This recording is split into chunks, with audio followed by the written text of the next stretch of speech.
One and done, Calgary Flames edition. At this point, you should know how this series works. One season, one goal, win the Stanley Cup. And we'll see whether or not we're able to do that here with this Flames team that has struggled to do that since the late 80s. We'll see how it goes. Of course, if you have missed the first few episodes of the series, we're going alphabetically, so you have a couple of episodes to catch up on. The main gist of this series is this: 3 trades and 3 trades only. The free agent list, of course, using my custom rosters. There aren't going to be any good free agents out there, so there's no automatic signings to make this team better. We get 3 moves, and that is it. So that way I'm not sitting here trading for the next hour. To improve this team and to get us over the hump and get us far enough, good enough to be champions, it's pretty straightforward. I gotta be honest. What isn't straightforward is how this is going to play out, because we have some interesting exclusions from the best version of this lineup, of course, with the coach that it gave us. So this is the team as it stands. Goodrow, Lindholm, Mangiapane, Matthew Tkachuk with Backlund and Reeder, Dubé, Monahan, and Jankowski. Sean Monahan is not an amazing fit for this team. I don't know if he'll be sticking around or not. And a fourth line of Milan Lucic, Derek Ryan, and Sam Bennett. So forward-wise, there aren't any notable exclusions that you would expect to see. I mean, Ronaldo and Quine are in the AHL, Zarnik as well. It's pretty much the forward core that you would think you would see from Calgary. Defensively is where we get the changes, as we have Mark Giordano and Derek Forbort, Travis Hamonic and TJ Brody, Michael Stone and Eric Gustafsson. Noah Hannafin and Rasmus Anderson are not good fits with this coach. So, yeah, we're going to have to figure something out there, and I don't know what that's going to be. And then goaltending-wise is where it's going to be interesting, because we have Big Save Dave, David Riddick, and Cam Talbot, both of whom are okay and should be okay. One of these two, based on their overall, should be good enough to win the Conn Smythe. We'll see whether or not that happens. So the big thing is going to be, how is this defense going to perform with the chemistry boost that they have, but knowing that we don't have the highest overall players. I mean, Giordano is a top 2 defenseman at an 87 overall, but we'll see how that goes. He's also 35, so he could start to regress throughout the season. And then forward-wise, you look at Reeder, you look at Jankowski, you look at Dubé for the sub-80 overalls. I mean, Mangiapane's on the top line. I don't know for sure just how well this team is going to perform, but we are going to find out. Now, as we always do, we are going to sim through the opening 2 months or so. We're going to give this team an opportunity to prove that they are good enough. And yeah, if they're not at that point, they're going to get traded. Pretty straightforward. We have no time to waste. There's no, let's trade this guy for the first overall pick to get Lafreniere. We're never going to draft Lafreniere because we're never getting to the draft. The second the Stanley Cup is awarded, I'm out and I'm on to my next team. For now, though, let's see how this goes. A look at the overalls to begin the season. It is an 86 offense, an 89 defense, and 80 goaltending. So you see how we compare to Nathan MacKinnon and the Colorado Avalanche.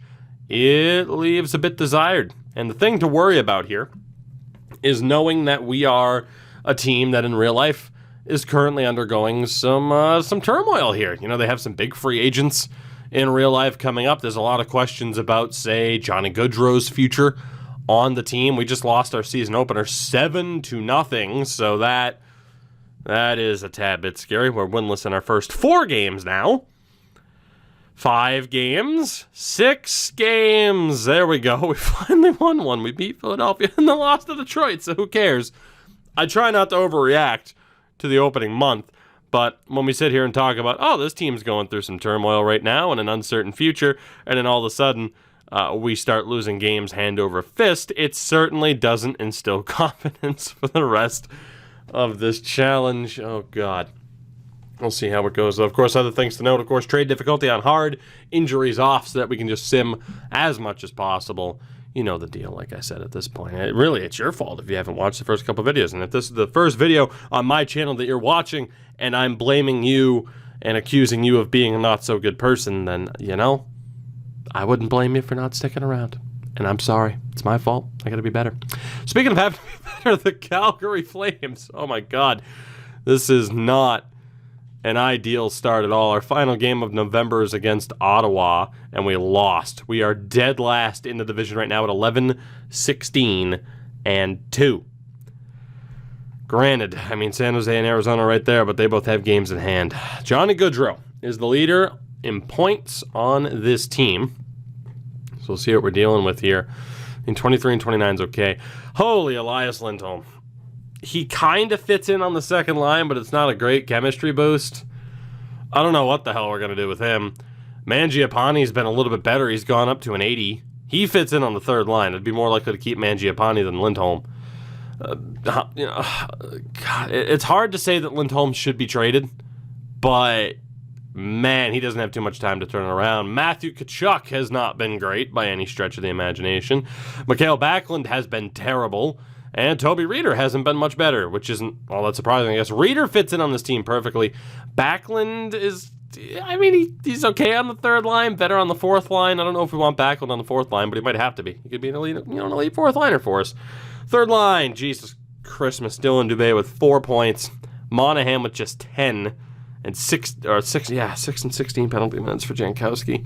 Fourth line, Lucic with 9 points. Derek Ryan's doing all right. This team just cannot score goals. Defensively, Gio 14 points but a -5. 6 points for Forbort. 4 points for Hamonic and a -3. 10 for Brody. Stone with 5. The defense isn't that bad, but it just doesn't seem like we can score goals, and Big Save Dave has been anything but. And again, auto-rotate goalies just seems to be broken at this stage of NHL 20. It's been that way for the last couple months. I don't know what the hell they did, but I swear auto-rotate doesn't work the way it's supposed to. Yeah, I don't know if there's like a behind-the-scenes coach setting that they were supposed to tell us about, but don't, in terms of like, oh, this is how often your coach likes to rotate the goalies and play the other one, which honestly would be nice. You know, you look at a game like Franchise Hockey Manager that has those settings where you can set up like, oh, okay, make sure your guy always starts again after a shutout, unless it's a back-to-back. You know, there's those further settings that you can add. It'd be nice to have that in this game because I don't understand how it's 25-4 in the split right now. And Riddick has sucked. Talbot hasn't been that much better, though, in fairness, in the 4 games that he's played. I have to do my due diligence here. We have to take a look around the league, and we will see if there is anybody available here, like a big name that we could perhaps get to help turn things around.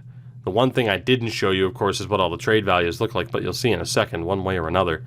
In terms of the assets that we have to deal, and obviously Noah Hannafin's a big part of that, who I wish really fit the team. Eric Holla does not fit the team. Damn it.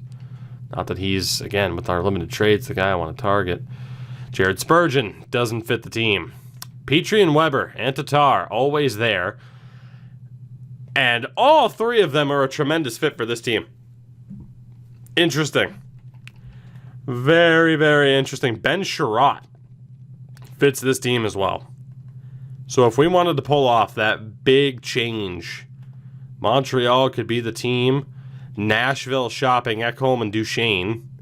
Yarncroke doesn't fit. Bonino doesn't fit. Turris does, but Jesus Christ, that Kyle Turris contract. And then there's Craig Smith that doesn't fit.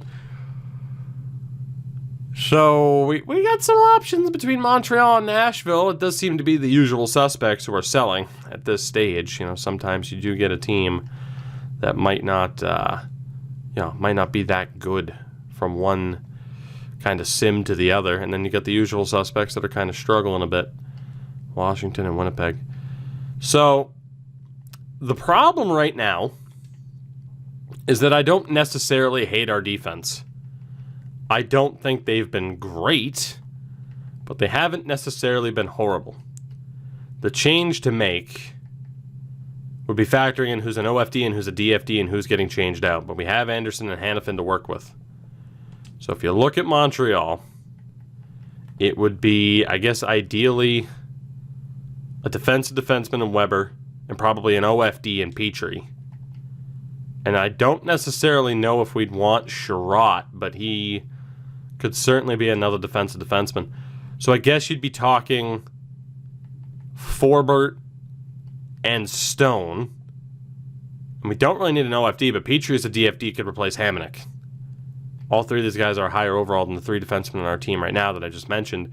And then Tomas Tatar could certainly improve this team's offense, I would think. I mean, you could be talking about, Mangiapane or somebody on a lower line, it's tough to say that that's the right trade to make, and I don't necessarily want to make a trade too early, but hot damn. Again, Lindholm isn't a great fit elsewhere. Mangiapane can fit on that third line. I mean, I hate to say Sean Monahan should go because he really shouldn't. Jankowski hasn't been that great. Dylan Dubé hasn't been that great. There are options. I just don't necessarily feel great about pulling the trigger right now. I'm going to give it another month. I don't think I've seen enough out of this team just yet to know for sure. But again, you look here at the values and who we have. I mean, someone like Pelletier, probably our best forward to use if we don't outright use Dylan Dubé. And then defensively, obviously, it's Hanifin, Valimaki, Anderson that we could use. Goaltending-wise, there is no help there. It's a dire goaltending situation for the Calgary Flames. And then draft pick-wise, you know, we do have that first. Oof. I think we have to make that trade now because ideally we're going to get better, which means that first-round pick is going to be a lot less valuable. Petrie, Weber, Tatar, Sherratt. That is a lot of value coming back our way. Defensively, it's going to be, oh my God, it would have to be Hamonic, Stone, and Forbort, which I could move in different deals. So really here, value-wise, it would have to be Hanifin and the first to offset Petrie and Weber. And then Tatar and Sherratt shouldn't be that bad. I need to add in players, though, obviously, to take on some cap here. Oh, let's see. I mean, there's no way they're going to take Milan Lucic. It'd be great to get rid of that contract. I just don't expect to be able to. Lindholm has a decent amount of value, but I don't really trust it. What if we use Travis Hamonic here? And we also say use Derek Forbort? I'd be over the maximum cap still. Right. By $3 million. Jesus, Marian Hossa. What am I going to do? What am I going to do? Fucking, it's got to be Lucic. It's got to be Lucic. And I'd still be over the cap. We'd have to use Lucic and Hamonic. Still, we'd be over the cap by a little bit. Let's get them to retain money on Tatar. And hopefully this trade value isn't too crazy. I'd still be over the cap. There we go. This isn't going to go through as it stands. No. So the question is, do I have anything in terms of value, whether it be draft pick or Pelletier, that can push this trade over the edge? I'm going to try Rasmus Anderson. Will this work? No. Let's try... who the hell else was that aside from Pelletier? It was Juuso Valimaki. Is that enough? No. I'm not surprised. We might have to get rid of Luch in a different deal, or it's going to be Pelletier. I mean, this is a huge deal, but I'm not using Hanifin. I can't use the first. It gets rid of Lucic. Hamonic, I mean, is going to be instantly replaced, and then Pelletier we're never going to use. They would take it, but they don't want to retain salary. Of course. What is the lowest I can reduce the amount they're retaining on Tatar to get this to go through is the question. Montreal, you got to work with me here. Bergevin and your freaking gigantic biceps. You got to work with me here, pal. Please. Yes! All right, it just went through. Oh my God, that was so close. So it's going to be Noah Hanifin, Milan Lucic, Travis Hamonic, Jakob Pelletier, and a first for Petrie, Weber, Tatar, and Sherratt. Let's do it. Let's rock. That is a blockbuster and a half that has been done here in the early stages. And again, Stone and Forbort, we're going to look to trade if there's any value in which to trade them with. And then forward-wise, we're still good. So we can go best lines from the looks of it. It said I was over the cap, but right now I think I'm fine. So we're going to go... Do we work out a deal with Nashville here too? This is dangerous if I pull off this second trade because we made it work cap-wise, but right now it's still showing that I'm over. I mean, defensive... You know, the players to target here would be Ekholm and Duchesne, but how the hell? I think they're too valuable at this point. Like, who else do I have to give up unless I were to give up Lindholm for Duchesne? Yeah, we gotta get a look at what this team is now with Tomas Tatar in instead of Milan Lucic. I think that the move for the moment is to send Stone down. Hopefully nobody claims him. Cool. And then figure out what this defense is going to be, and then we're going to be on hold in terms of trading Derek Forbort until the time comes to really make that move. So this defense is now probably going to be Gio Petrie. Let me take a look here. So Sherratt fits every line. Brody, same thing, much less so. Weber's a perfect fit. Gus is fine. Petrie's fine. Gio's fine. So just taking a look here. Let's have the offensive defenseman on the left, which ideally is what it would be. I guess it comes down to between Brody and Petrie for who's better as an OFD. Brody, I mean, straight 88s in the important stats. Same as Gus. Same as Petrie, really. 88 in defensive awareness and a 4-star physical.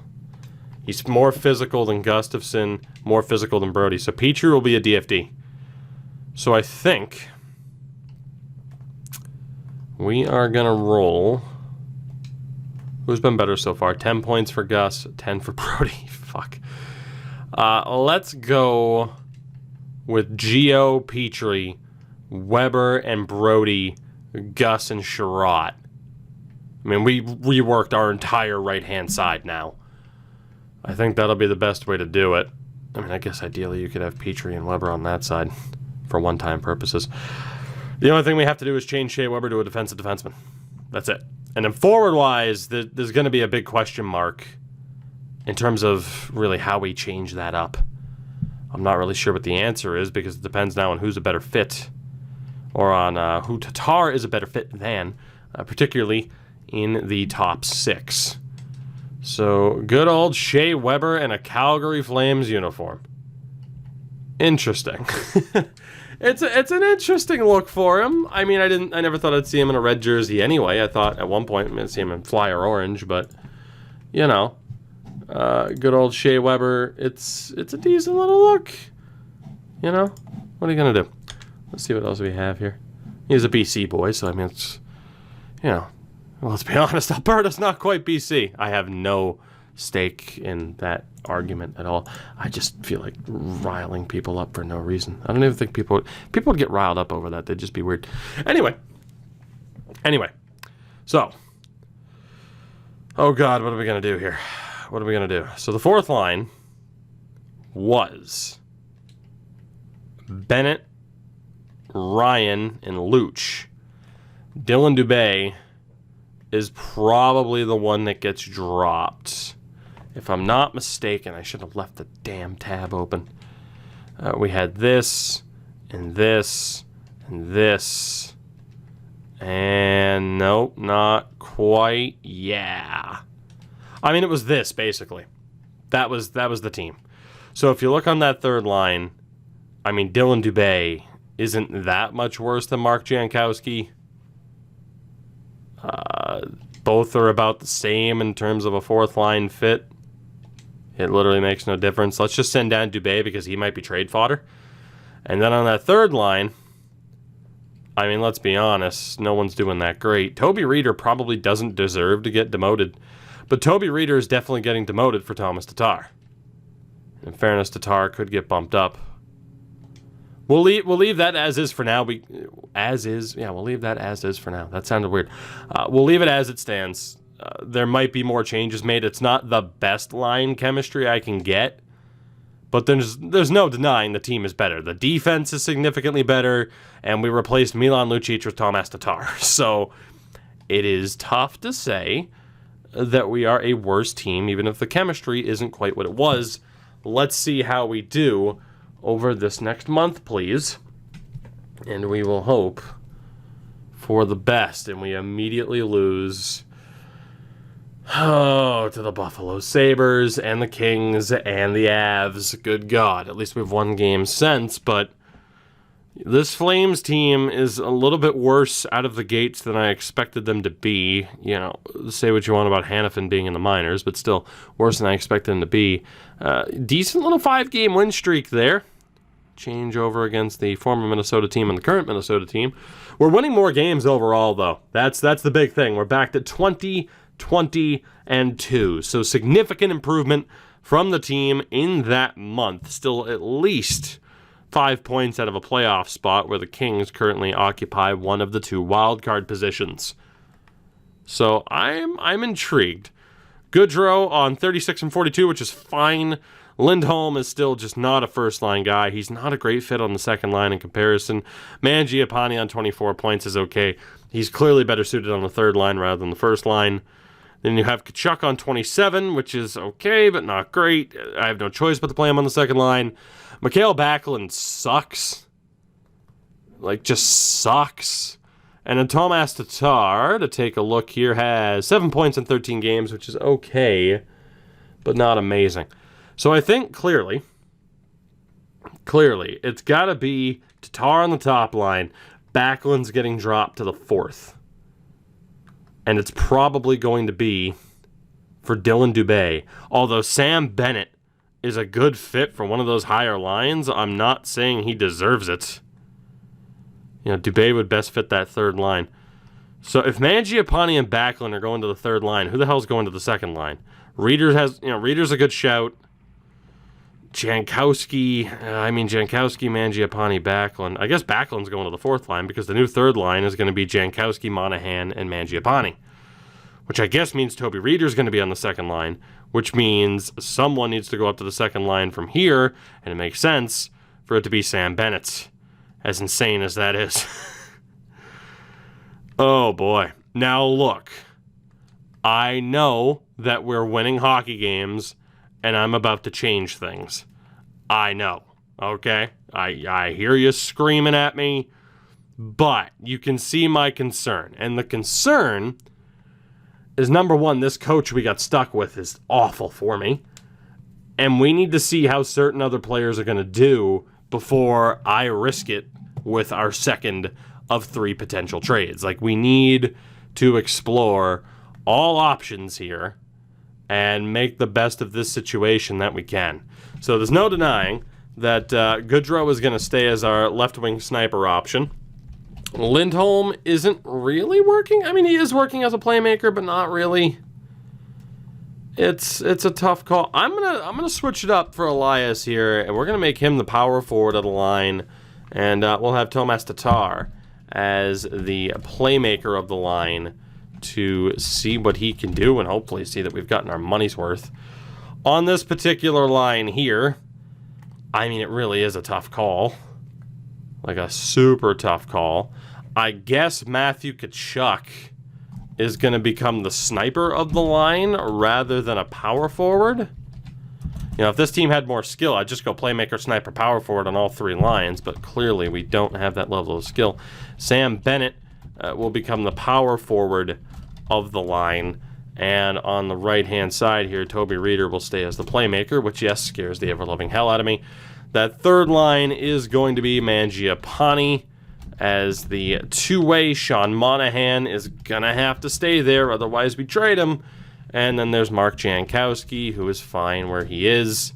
And then that fourth line sees some pretty crazy changes. Derek Ryan will become a left wing. Mikael Backlund's going to become a grinder, for God's sakes. If this was any other series, I would trade his ass out of here.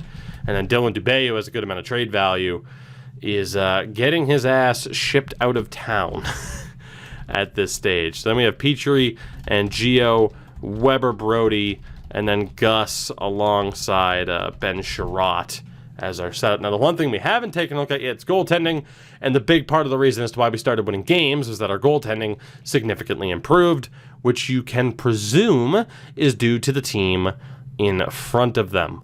So, in theory, this idea is going to work out just fine because we're getting better performing players into better chemistry situations, and also at the same time rewarding the players who have been playing a little bit better with more ice time. So really, it's a lose-lose, or let me correct myself there. It's a win-win, except in this video game's reality, it's probably a lose-lose, because if you really look at it, there's no way it's a loss for me, right? There's no way. Like I said, better chemistry, better pizza, Papa John's. And along with the better chemistry, you have better, high-performing players in better positions. But like I said, with this game, as it plays out half the time, it's probably a lose-lose, even though it shouldn't be. So I am intrigued, is what I'm trying to tell you. And like I said, too, a big part of this challenge is the fact that we just don't know who the hell we're going to get as a coach out of the gates. And unfortunately for us, the luck of the draw here was that, or really the unlucky part of the draw, is that Sean Monahan just does not fit this team, but he's too good to trade because he can at least be okay on the third line, but we're not getting a huge chemistry boost for him. So really, it does suck. Now, Matthew, I'm going to need to ask you to score goals or that mouthpiece goes back into your mouth because mouthpiece is hanging out of the side of your face. That's for winners, bud. So you need to step it up a little bit. And then Tomas Tatar, we will hope, we will pray, does a decent little job on this team. One can only hope now that we're getting him into a slightly better role with Goodrow and Lindholm. So we have Ryan there. Dubé needs to be changed over to that right-hand side. And then from there, it's just Mangiapane and Bennett that we need to change. And we're good to go. So Dylan Dubé and his lovely eyebrows. I am incredibly envious. Look at that, even in game, they look just, God, those are some strong eyebrows. Dylan Dubé down to the fourth line.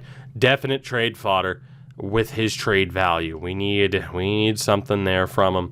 And Sam Bennett goes from fourth line right wing grinder to second line center power forward. So Sam, it's a hell of an opportunity here for you, and for someone who was drafted as high up as you were, this really is where you should be. Sorry, Flames fans, for reminding you of that, but you all know that's really a source of frustration. We'll see what he can do. And then Andrew Mangiapane will be on the third line with Monahan and Jankowski, which in theory is a hell of a line. Just, is it a good enough line to get it done? Please tell me that changed and I didn't get menu lagged. Haha, it did change. Beautiful. So, we'll see what the new team looks like in terms of chemistry. Like I said, we still have 2 trades in the bank that we can make at any given time. But with the team winning, I'm content to still just leave them alone. I mean, aside from the change that I made. I mean, look at that. That's clearly a better decision. We'll leave them alone from at least what we've done. And we'll take it from there. So let's get Jankowski here. Monahan, Bennett, Reeder, bam. Defense is Petrie, Gio, Weber, Brody, Gus, and Sherratt. It's a solid team by, NHL franchise mode standards. I am certainly intrigued to see what our overall is. So we'll get a look here against the similarly struggling New York Rangers. We've won 9 out of our last 10 games, though. Now, 89, 93, and 80. So, yeah, it's tough to say that we're not a better team. And pretty much all aspects that you could hope to be better in. Ooh, the control scheme. I want to hit B. Let me hit B to take a shot. That's not what I want to do, actually. I changed my mind. Probably be just as helpful. So let's see what we got. Let's see what we got. Let's see how this next month goes for us, shall we? Let's hope I didn't just completely screw over the team by mixing up the lines when we were winning, because Lord knows you guys won't let me forget it. So we'll see how we do. 2-2 to begin the month. Of course, a less jam-packed schedule because of the totally not all-star break. Come on, big game against fellow Canadian teams. 4 in a row. We won all 4. Fantastic. And we are above 500 for the first time this season. Long road back after going like 1-8 and whatever through our first couple of games. But now we are back to 500. 26 wins, 26 losses in total as of February 1st. So we are 3 points out of the playoffs, although the Canucks have a game at hand. I think we're good to sim another 2 weeks and see what we're dealing with here. A maximum of 2 more trades. Very busy schedule to begin the month. Let's see how we do. We just lost to Edmonton for the second time in 4 days. Another loss there. This team's starting to sink a little bit. Big game against the Canucks here. Eric Stahl, Brad Hunt, and Marcus Foligno have been traded for Ville Heinola and a first. So the Jets are stocking up here. Eric Stahl has been dealt as we lose again, and again we're stopping it right now We won in LA, but I can't afford to waste even 2 games. We're 2 games under 500. Ooh, no. We are 7 points out of the playoffs right now. Wow. We started to slip up, and other teams made no mistake. We might not make it. I need to look at goaltending first and foremost. I mean, Riddick's been okay. Talbot hasn't been great. I'd like to find somebody better than Riddick, so Riddick's the backup. I mean, Goodrow, what's your shooting percentage? Oh, 10%. That sounds about right. 50 and 58 is pretty good, though. Lindholm with 38. He can be decent on the second line. We clearly need somebody else. And then Tomas Tatar has 19 points in 29 games, which is okay, but again, not top line worthy. He can be on the second line, too. Matthew Tkachuk, you've been solid. 41 points in 58 games as a second line is pretty good. Sam Bennett sucks. Oh, my God. Oh, boy. I mean, the total isn't great. I think he's actually improved slightly since he's been up there. Toby Reeder with 25 points. It's clear that we just need more offensive talent. We need a more gifted offense. And unfortunately, like I said, some of our big names just don't fit this team all that well. There's no reason to not trade Dylan Dubé when we can drop somebody else down to the 4th line. So we have 2 more trades to make. And we need to see what's out there right now. The defense, I just have a feeling, is good. I'm not going to be able to... I can't afford to use 2 more trades on defense. I just can't do it. So the question now is what's out there in terms of forwards. Taylor Hall. Alex Goligoski as well, but Taylor Hall is the guy I'm looking at here. Please tell me he fits the team. Come on. In real life, too, people are pondering maybe Hall to Calgary. I mean, Soderberg fit. That would have been perfect, but we don't have a match. Damn it. Oh, Taylor Hall would have been an amazing addition to this team. I mean, Nash and Gerby's not quite what I have in mind. Terry Puempel, again, not quite what I have in mind. Nor is Owen Tippett. The Panthers are buying. Minnesota, we know that's just not going to work for us. Nashville isn't even moving Duchesne anymore. Oh, no. Ladd, Ottawa. Oh, boy, are we in trouble right now. I mean, Joe Thornton. Top line center Joe Thornton might have to be the answer here. Nason doesn't fit the team. They're trying to move Aaron Dell, but not Martin Jones. I mean, obviously, I hate... Ooh, well, okay, Joe Thornton's not happening. Probably. If he does, I'm going to have to find someone else who they don't want to trade. It looks like we have to work out a deal with San Jose. Son of a bitch, unless Winnipeg has anybody, and they don't. So we're going to go to the Sharks. We're going to say, hey, Jumbo would be great, but who else do you have who's affordable that would really help out this team? Does Kevin Labanc fit? Kevin Labanc fits this team well. Evander Kane fits the top 6. That's our best bet, is to go for a triple sweep of Kane, Thornton, Labanc, but that is $10 million in salary. That is horrifying. Absolutely horrifying. So if we look here then, like I said, defensively, I don't feel like there's much we can do. Like, Gio's been great. Weber's been fine. Petrie's been fine. Brody's been okay. Eric Gustafsson and Ben Sherratt suck together. They are horrible. I think we add Sherratt to this trade and have Derek Forbort play. But yeah, Sherratt, I mean, it's a choice, right? We can swap one of the other. Like, I guess Brody hasn't been too great with Peach or with Weber. I think I'll probably mix up that team. So we have the likes of Forbort for a little bit of cap. Then you have like Anderson and Valimaki involved. And then forward-wise, I am still not sold on Lindholm, but I want to try and get that to work with the team. So Dylan Dubé, who is up to a 79, is clearly the guy to use in the trade to offset the Evander Kane value. From there, what the hell is my draft pick situation? I mean, I'll have some decently valuable draft picks to use. From there, I think it's quite evident that we are in trouble. We're in a lot of trouble. whole lot of trouble. What the hell? Who the hell am I going to move here? Zarnik and Gustafson both make over $1 million. Like Derek Ryan on the 4th line or in the bottom 6, but he's actually been okay. He might have power play time now that I think about it.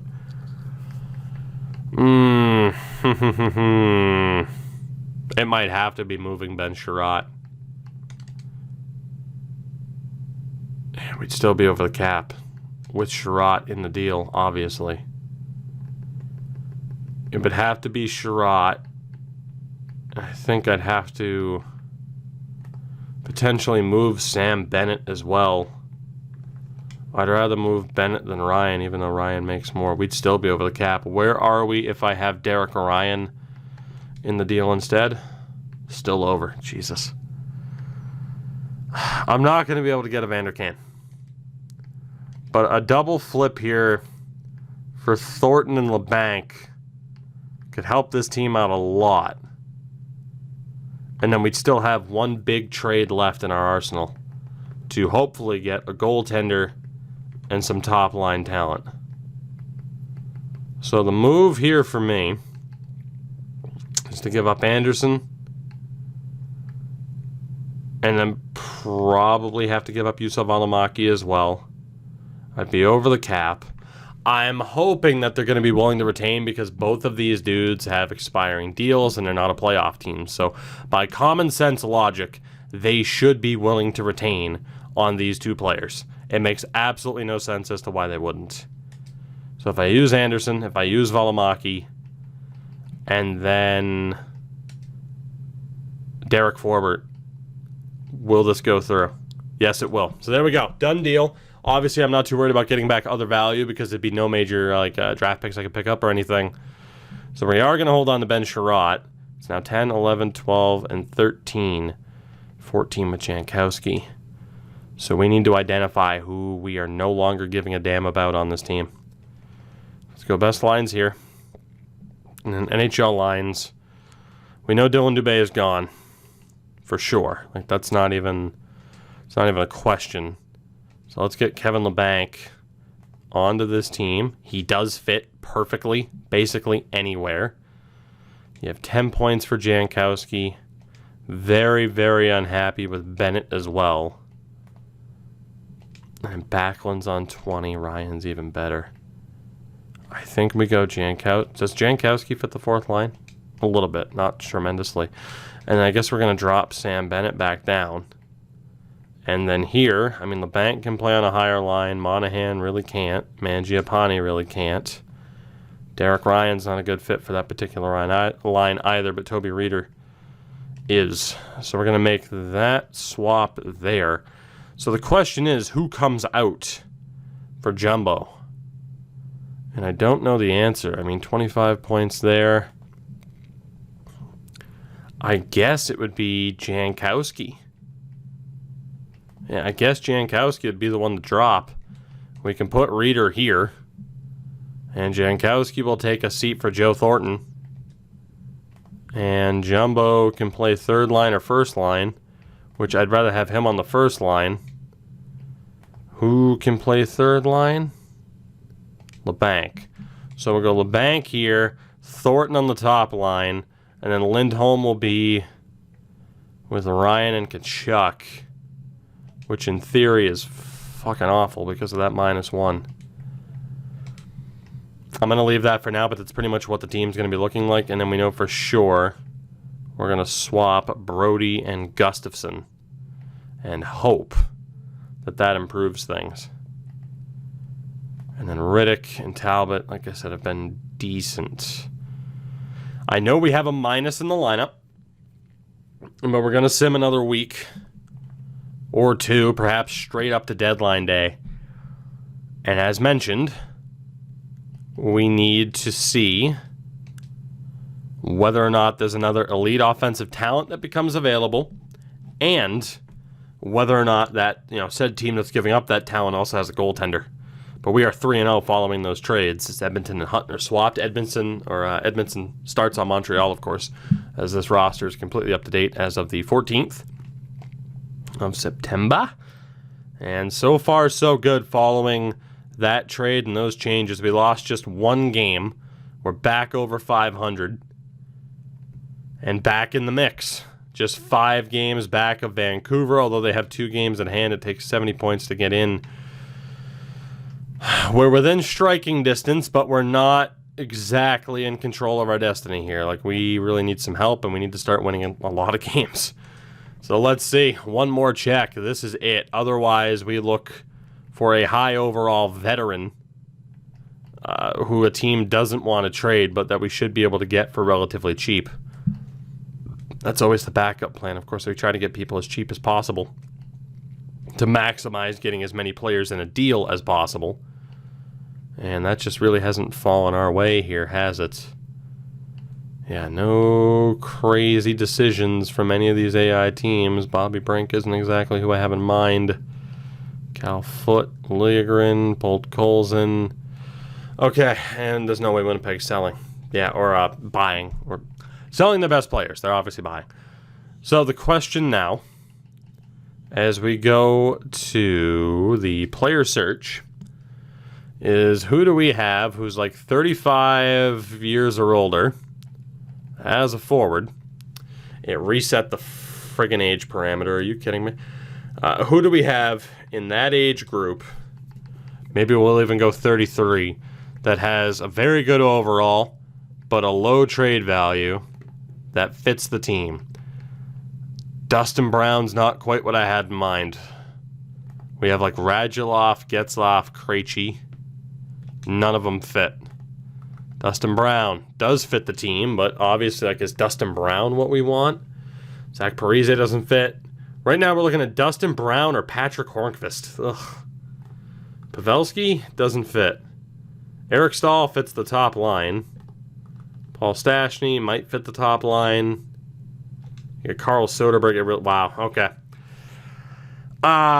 So we'll check the Kings and we'll check the Pens in terms of who has a performing goaltender that can replace Cam Talbot. But it's going to be Dustin Brown added or Patrick Hornqvist. And looking here, Jonathan Quick has a 909. I don't know if I like that a ton. And on the Pittsburgh Penguins, obviously there's Murray and Jari. Of course, it put me onto our side first. I don't know why. Murray and Jari. Murray has rock bottom value, and Jari's been awful. The move is to go after Matt Murray, I think. As crazy as that is, it's to go after Matt Murray. And then if we look at forwards, in terms of overall, Patrick Hornqvist is a target, and you could argue so is Patty Marleau, who does fit the team and is on a dirt cheap contract. I think that is the final trio that I want to trade for. We have the Montreal trade, we have the follow-up trade with San Jose, and now Murray, Hornqvist, Marleau, I think are the final 3 that I'm going to look to target here. In an ideal world, I'll hold on to Cam Talbot just in case because he has no trade value. Defensively, I actually got to check this. So Ben Sherratt, off of this team. Off with your head. And I have to hope that Eric Gustafsson can turn it around. Although we have some very, highly underperforming players. What the hell am I going to do, though, about Sherratt being on this team? Oh, God. So now I have to look for a defenseman from Pittsburgh. And I guess it would be Schultz or Dumoulin. Schultz doesn't fit. Brian Dumoulin fits. He makes more than Sherratt. Jesus. John Marino fits, but he might be too valuable. Along with Hornqvist's value. So, how the hell am I going to do this? So say we look to move Gustafsson and Sherratt because they've been struggling, offset by Marino and Dumoulin. We need to move a goalie in the deal. So I think ideally we'll just look to have that be whoever the hell. It doesn't matter. Let's go with Artem Zagadulin. And then there's just a matter of cap space. Can we get them to retain on Murray? Can we get them to retain on Marleau? to help out the cause, but I don't know who the hell I'm going to add. There's no way John Marino is going to be included here. There's just no way. They can't retain on Marlowe. Okay. Like, what super value player do I have right now to push this through? And it's Dylan Dubé. And then from here, it has to be someone with a bit of a cap hit. I guess it would be Ryan or Bennett. Will Sam Bennett be enough? No. Oof. Are they willing to retain a little bit on Brian Dumoulin? And by a little bit, apparently I mean a lot of it, because the number keeps frickin' resetting. Oh, God. There's no way this is going to go through. Yeah. And it's because of Marino. So I'm going to place... I'm gonna hedge my bets here. And try to hold on to Gustafsson and have it be him and Marino. So this would go through. Hopefully. So it's Sherratt basically for Marino. Bennett is the cap dump because he has to be. And then Dubé is the big seller for me. How close is this to going through?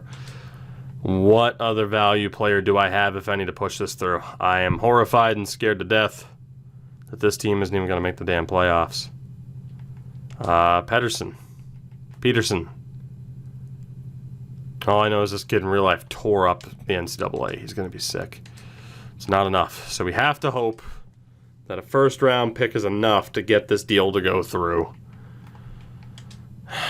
Is it enough? No, because they don't want to retain. So if I start taking some money away from Murray, can we get it to go through before it tells me I'd be under the cap? Come on, Pittsburgh. Show me the money. Please. Damn it. Are we going to get lucky again like we did against San Jose? Come on. Yes. Okay, hold on. Let me try to retain as much as possible. And we got to find like the perfect number that it changes at. I think it's one tick down, maybe two more. Bam, fine science. Ben Sherratt, you've been a bust. John Marino will replace you. We have Zagadulin moving to offset Murray. Dubé, Bennett in the first for Hornqvist and Marlowe. Done deal. That is our final trade. Pure desperation with this team. It is now Talbot, Riddick, and Murray trying to win the day for me. Defensively, it's Giordano, Weber, Petrie, Brody, Gustafsson, Marino. And then forward-wise, we have our 10, 11, 12, 13, 14, where I don't really know who the odd one out is going to be, but I have to send somebody down right now, and I guess this is going to be the test. Cam Talbot, will you clear waivers? I would apparently be over the cap if I try that. Shit. It's going to be one of those, huh? I mean, we have to try it. Mark Jankowski hasn't been playing anyway. Let's try him and Talbot. And they both cleared. Thank God. Okay, so we can maneuver a little bit, but the talent that we have, or lack thereof, on the roster is just who is here at this stage. So Patty Marlowe will definitely suit up for this team, as will Patrick Hornqvist. So the question is, who the hell's the odd one out? So if we take a look at production, not happy with Backlund, but he fits on the fourth line. Reeder's been fine. Mangiapane's been okay. I'm not too upset about any of these point totals. I mean, aside from Derek Ryan. But he's been playing on the fourth line quite a bit.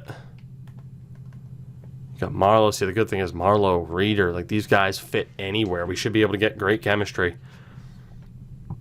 I hate to say it, but I think $3 million Derek Ryan is likely the odd man out here for Patrick Hornqvist. It's just kind of the way the cookie crumbled on this one. So if we look at the overalls of these players, right, the thing to decide here is who can really only fit on like one or two lines.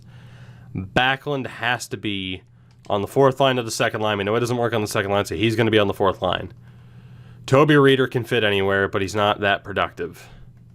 Sean Monahan Sean Monahan has to be on the third line. Mangiapane is first line or third line. He's got to be on the third line because we know he doesn't fit on the first. And then Kevin Labanc can also play anywhere. Matthew Tkachuk has to be on the second line. Hornqvist is going to be in the top 6, so he might as well be on the second line. Lindholm has to be on that first line. We just know he hasn't produced there so far. Thornton and Goodrow would also be on the first line. So I think we're going to go with Goodrow, Thornton, Lindholm. And we just got to hope Lindholm gets his shit together. Tatar can fit on the second line, so can Hornqvist with Tkachuk. But that means we don't have a natural center, which is kind of rough. Lindholm would be the guy to drop, or Thornton. But then we lose a lot of chemistry. And then that third line is Monahan, Mangiapane, and Kevin Labanc. Which, I mean, again, Mangiapane fits best on that top line. And, okay, here's the thing. We need to rely on Mangiapane. Because he's going to be on the top line. Lindholm will be on the second line as a center. Hornqvist will drop down to the third line with Labanc and Hornqvist. Or Labanc will be on, Labanc will be on the third line with Hornqvist and Monahan. Hornqvist will drop down with Labanc and Monahan. And then the fourth line, I hate to say it, it's looking like it's going to be Reeder, Marleau, Backlund. So playing Patrick Marleau as a grinder isn't a great idea. So we might not have a grind line. It might be more of a defensive line. But that's looking like how it's going to go for us here. Because I don't really see how Marleau fits in otherwise unless we scratch Mangiapane. I mean, because we don't want Labanc or Hornqvist there, and then nobody on the second line is going to play the fourth line. So the only option, I guess, would be to scratch Mangiapane, who scored 20 goals. So that's just not going to happen. So, after all of that, this team is going to look something like this. Who is the top center? It is Monahan. So we'll go Hornqvist, Monahan, Labanc, which is a great line. And then here, I mean, Lindholm will have to be the center. We'll play, we'll just play Tkachuk on this side because it doesn't matter. And then Goodrow, Thornton, Mangiapane. So Joe Thornton is the new #1 center for the Calgary Flames. This team, despite, us being limited to 3 trades, this team has drastically changed. So I think what we're going to do is we're not going to run a power forward on this line, even though you could argue Jumbo has... I mean, Jumbo has the size for a power forward, but let's be honest, he's not a power forward anymore. I'm going to change Goodrow to a playmaker because he's been better in that role. Thornton is fine where he is. And then Mangiapane is going to change again. We're going to make him a sniper since he has the 20 goals. I think he started as a sniper, so go figure. That second line... I mean, I think Tkachuk's going to be going back to power forward. Oh, boy, he is. So we're going to have Matthew Tkachuk. And again, these will be the final changes we make to the team. He'll be a power forward. Lindholm is going to be the center playmaker. And Tomas Tatar will be called upon as the sniper of the line for the sake of chemistry. The third line could also be another offensive line. I do like the idea of having Hornqvist as a power forward. So I think that's what we're going to do. Is Labanc already a left wing? He's not. So Hornqvist is going to be the power forward of the line. We're going to have Monahan as the playmaker of the line, and Kevin Labanc is going to be the sniper. And then this fourth line will be all two-way forwards. So we're going to have 3 skill lines and a defensive shutdown line instead of 2 skill lines, a defensive shutdown line, and a grind line, if that makes sense. Which, it does. There isn't exactly a perfect way to balance it out. But that's how we're doing it. And then defensively, I mean, again, we pretty much had no choice. We had to get rid of Sherrod. He was a complete bust here. But we are going to go with Petrie and Gio, Weber and Brody, and then Gustafson with a DFD, John Marino, who you could argue a couple of things.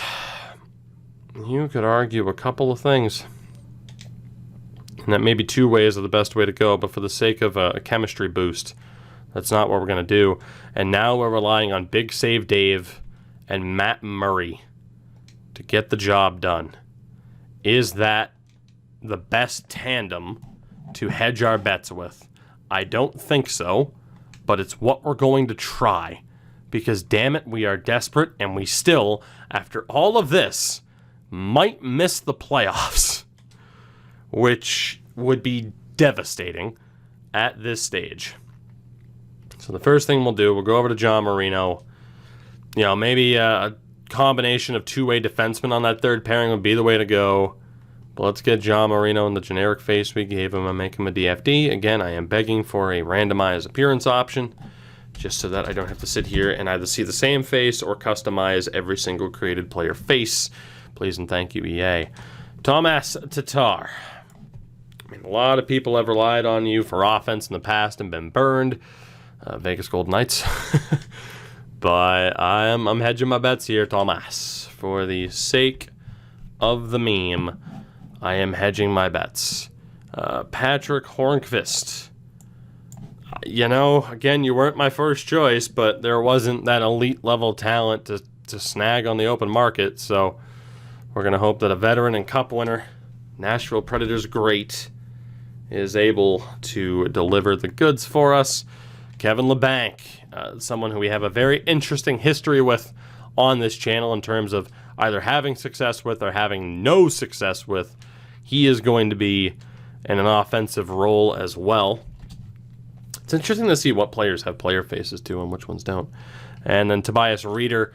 Honestly, I mean, he's been a jack of all trades for us this year. He hasn't been bad. He hasn't been amazing. But it's because he fits in perfectly with whatever the hell this coach wants. It has made a ton of sense to hold on to him, of course. So we got Reeder, LeBanc, and Tatar on that side. For the left wings, Goodrow again. You know, we have him set up as a sniper, but he's producing more kind of in a playmaker role. So we will switch Johnny Hockey over. Now, again, the interesting thing about NHL 21 is that next year you can't edit players within franchise mode. You can't change types. You can't change positions, which, again, I'm cool with, but my argument was, and always has been, that it's not cheating to tell someone, hey, you get to play on this wing now and play like this. You know, it happens in real life all the time where it's, you know, hey Brent Burns, instead of being a winger, we're going to try you as a defenseman. And look at what happens. Or, and my example is always this, you can be John Tortorella and tell the Sedins to play like two-way forward / grinders and start blocking shots and all that shit, and you can get fired after one season. So, you know, again, I'm cool with it disappearing and no longer being an option. It's going to make it that much more difficult, of course, to get the perfect team chemistry. That said, it's you know, people will argue how effective perfect team chemistry is anyway. I certainly have my doubts, but you know, aside from that, hey, it'll make things much more interesting, knowing that it's going to be that much more difficult to accomplish a +5, and then a challenge series like this will be even more difficult. Say hello to the dog. As you got Goodrow, Tkachuk, Hornqvist, Ryan, Marlowe, and then at center we just have to change a couple of player types, which is going to be Sean Monahan moving over to a playmaker. Again, tragic to have him on the third line, but it's just the hand we were dealt. Shitty as that is. And then Elias Lindholm.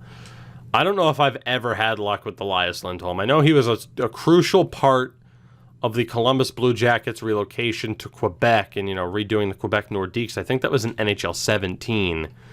He was a big part of the team for a decent amount of time from what I remember, and judging by what my opinion is of him right now, I have a feeling he let me down severely. Feel free. Although, boy, get ready potentially for some horrible mic quality compared to what this is now. Not that this is great. But yeah, be prepared for that if you go back and check out that series, which, hey, you might want to. We got years worth of content to catch up on. If you haven't, there's a whole back catalog, man. There's a whole back catalog. Anyway, these lines and what we're doing from here. This is the team, one way or another, that'll hopefully get us here. So it is Goodrow, Thornton and Mangiapane, Tatar, Lindholm, and Matthew Tkachuk, Hornqvist with Monahan and Kevin LeBanc, and Marlowe, Backlund, and Toby Reeder will be in over Derek Ryan for the sake of that +1 chemistry. Defense, again, is Petrie and Giordano. Weber will be with Brody, and Gus will be with John Marino. Is this team good enough? With Matt Murray and Big Save Dave leading the way. Let's find out. Have we done enough? Have we done enough? This team has been battling all season long. Have we done enough to get this team into the playoffs? Let's find out. Let's see what we got here. We lose to Boston. We lose to Nashville. We do beat Florida. Here we go, the home stretch. A win against Columbus. Still on the outside looking in. Anaheim winning games. We're 9 points behind Anaheim right now after losing 2 in a row. Oh, no. Something is rotten in the province of Alberta, and it appears to be the Calgary Flames. That smell you're smelling is a tire fire. Oh boy, we're still winning. Oh baby. All right, it's gonna be close. We only have 3 games left, but 3 wins in a row helps. We are 2 points back of the Ducks, but they have 2 games at hand. 87 points for the Blackhawks. They're right there too. We're going to know by the time we play Winnipeg what the updated standings are, and it's going to be drastically different, I'm sure. We're 3 points out. We are 3 points out of the playoffs with 3 games to go. We have to beat a struggling Jets team we lost. The Calgary Flames have officially been eliminated from playoff contention. We couldn't even get one and done. One and done, of course, meaning in the first round. We fail to make the playoffs with the Calgary Flames, despite a flurry of trades. The head coach we were dealt, combined with underperforming talent, sinks us. 41 wins and in total 41 losses. The Calgary Flames fall. Patrick Hornqvist had 11 points in 19 games, which is okay. Johnny Gaudreau, 73 points, but somehow a -3 player. Joe Thornton finished as one of our leading scorers. He had 15 points in 24 games. Kevin LeBanc had 9 points in 24 games. And then the only other original Flame in the top 5 is Tkachuk with 52 points. 50 points from Monahan. Tatar never got going. Lindholm, severely disappointed. I mean, say what you want about where we were playing some of these guys, but they sunk themselves. Gustafsson was a defensive nightmare. And then goaltending-wise, it just wasn't good enough. Was it the moves? Was it the coach? Was it is it on me? Was it the luck of the draw with the coach? Or was it just underperforming players? I have no damn idea. But what I do know is that the Calgary Flames have failed to make the playoffs. God, I might just do a off season with this team just to blow them up because I am disgusted.